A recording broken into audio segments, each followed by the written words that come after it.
জানলি বন্ধু, কালকে আমার বাসায় চোর ঢুকেছিল। তারপর চোরটাকে ধরলি?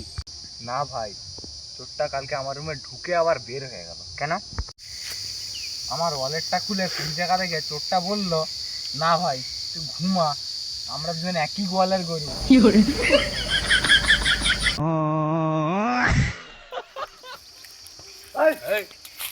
ধাক্কা দিলি কেন? তুই কি ধাক্কা দিবি? ধাক্কাটা দিলি কেন? তুই কি ধাক্কা দিবি? হ্যাঁ, তুই কি ধাক্কা দিবি?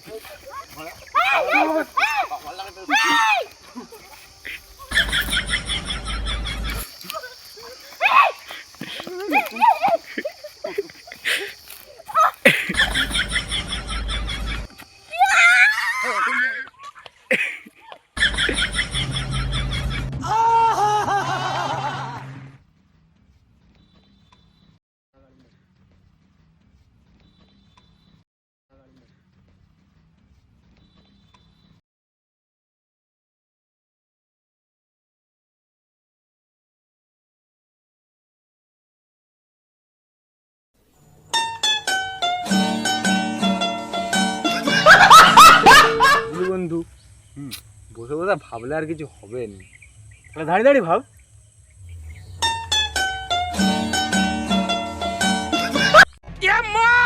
मारो का खोपड़ी तोड़ साले का मार জানিস সাইমন, কাল রাত্রেবেলা একটা অদ্ভুত মেসেজ প্লাস একটা কল এসেছিল। কার কল এসেছিল বে? জানিস বন্ধু, ওটাই তো হচ্ছে সব থেকে বড় সমস্যা, ওটাই তো রহস্য। ফোনটাতে করেছিল যে কোনো নাম্বার এথেনি, শুধু লেখা ছিল আগামীকাল সাবধানে থাকো। তারপর কি হলো বে? বুঝলি, সারা রাত্রে তো ভাবছিলাম ওটা প্র্যাঙ্ক কল, কিন্তু সকালবেলা উঠে দেখলাম আমি যে রাস্তাটা দিয়ে যাই সেখানে একটা বিরাট বড় দুর্ঘটনা ঘটেছে।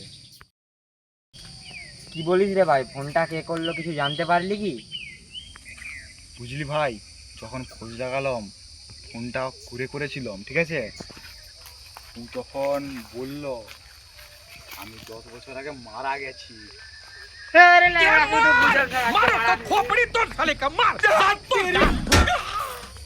বুঝলি ভাই, কিছু টাকার দরকার ছিল। কত টাকা? ওই 5-6 হাজার টাকার মতো। 5,000 না 6,000? 6,000 টাকা। কদিনে দিবি? 10-12 দিন। 10 দিন না 12 দিন? ওই 12 দিন। তাহলে টাকাটা দে। পয়সা নাই ভাই।